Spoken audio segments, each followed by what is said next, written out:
Avez-vous des cartes Pokémon qui traînent dans le fond de votre garde-robe? Ben là, peut-être pas aussi grosses, là, mais qui sait, elles pourraient peut-être valoir cher aujourd'hui. Un jour je serai le meilleur dresseur. Je me battrai sans répit. Je ferai tout. Ça nous rajeunit pas, mais Pokémon a maintenant 30 ans et sa popularité ne semble pas s'essouffler. C'est la franchise média qui a le plus de succès à l'imaginaire, mais aussi dans le monde. Il y a des gens qui, des fois, ils vont avoir juste sorti leur collection quand ils étaient jeunes, puis ils ont réalisé que parce qu'ils étaient en bon état, la valeur est incroyable. Ou des fois, c'est des gens qui vont littéralement comme investir ou qui ont de l'argent d'adulte pour une passion d'enfant, qui vont vraiment l'utiliser maintenant à des fins de collection. J'ai carrément vendu ma maison pour acheter des cartes Pokémon, investir là-dedans, puis c'est la meilleure décision que j'ai prise de ma vie. Pour certains, les cartes Pokémon, c'est un investissement. Moi, c'est vraiment durant la COVID, on n'avait rien à faire. Je cherchais comme un investissement alternatif, en fait. Puis moi, je joue au Pokémon depuis les années 2000.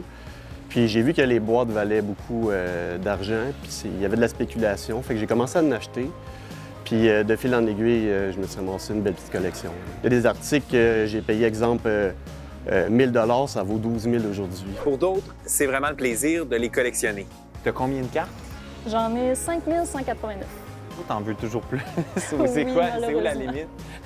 Moi, je trouve qu'il n'y a pas de limite tant qu'on est capable d'arriver Ouais. côté budget. Avec un budget de 150 $ par mois, elle est prête à parcourir la terre entière, en tout cas le Québec. Moi, j'adore tout ce qui est les cartes Pokémon V, X. Ça, c'est vraiment le fini brillant que j'adore.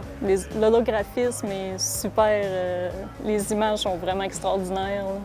Je capote là-dessus.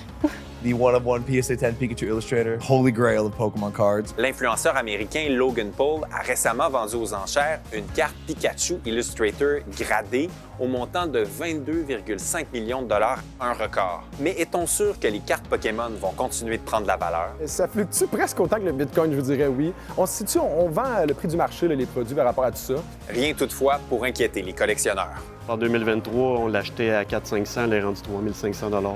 C'est vraiment l'item scellé qui est une collection en soi. Il pourrait avoir des cartes de grande valeur, mais probablement, si on ouvre ce booster-là, il y a de très fortes chances qu'on soit perdant. Généralement, c'est parce que la carte va être belle.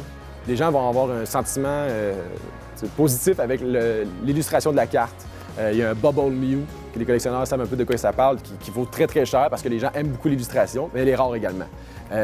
Des fois, c'est la rareté fait que la carte devient plus chère, puis parce qu'elle est plus chère, elle devient plus rare. Certains détaillants authentifient et évaluent l'état de conservation des cartes, mais il y a des organismes plus prestigieux que d'autres.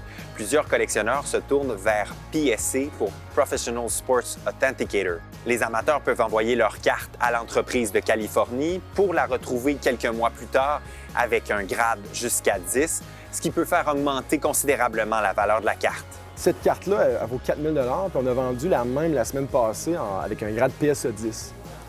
Puis je pense qu'on l'a vendu 12 000. Fouillez dans vos boîtes souvenirs, il y a peut-être des petites mines d'or qui s'y cachent.